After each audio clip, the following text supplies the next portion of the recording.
আজকের অনুষ্ঠান হচ্ছে পবিত্র ঈদে মিলাদুন্নবী। আমি পবিত্র ঈদে মিলাদুন্নবী সম্পর্কে কিছু বলার চেষ্টা করব। হে আল্লাহ আমাকে তাওফিক দিন। এখানে তিনটি শব্দ, ঈদ অর্থ খুশি আনন্দ, মিলাদুন্নবী অর্থ জন্ম, আর নবী অর্থ নবী। সুতরাং ঈদে মিলাদুন্নবী এর অর্থ হলো নবী করিম সাল্লাল্লাহু আলাইহি সাল্লাম এর জন্মদিনের আনন্দ। আল্লাহ তাআলা বলেন, কুল বিফাদিল্লাহি ওয়া বিরহমাতিহি ফাবিযালিকা ফালিয়াফরাহু হুয়া খায়রুম মিম্মা ইয়াজমাউন। অর্থ, হে হাবিব আপনি বলুন, আল্লাহর দয়া এবং রহমতকে উপলক্ষ করে তারা যেন আনন্দ উদযাপন করে এবং তা হবে তাদের ধন দৌলত অপেক্ষা উত্তম। সূরা ইউনূস আয়াত ৫৮। উল্লিখিত আয়াতুল কারীম উপলক্ষ করে বলতে পারি, নবী করিম সাল্লাল্লাহু আলাইহি সাল্লাম এর শুভাগমনের চাইতে উত্তম নিয়ামত এবং দয়া বিশ্ববাসীর জন্য আর কি হতে পারে।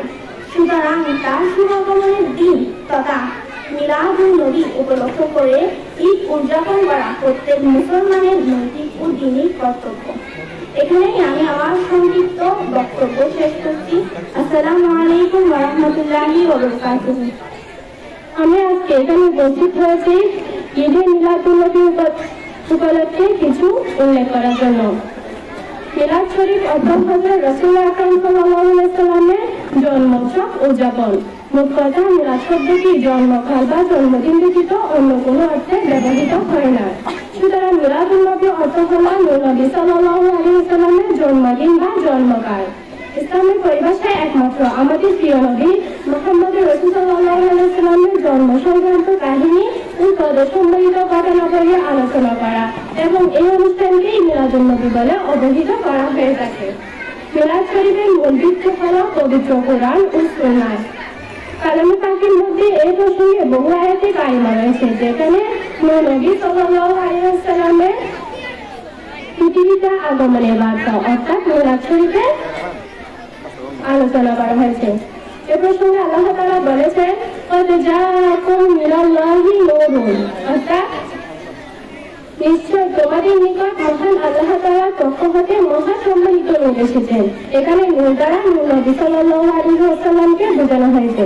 হযরত উসমান গনি রাদিয়াল্লাহু তাআলা আনহু বলেন, যে ব্যক্তি নবী সাল্লাল্লাহু আলাইহি ওয়াসাল্লামের মিলাদ শরীফে এক দিরহাম খরচ করলো, সে যেন বদর ও হুনাইনের যুদ্ধে শরীক হলো। সুবহানাল্লাহ।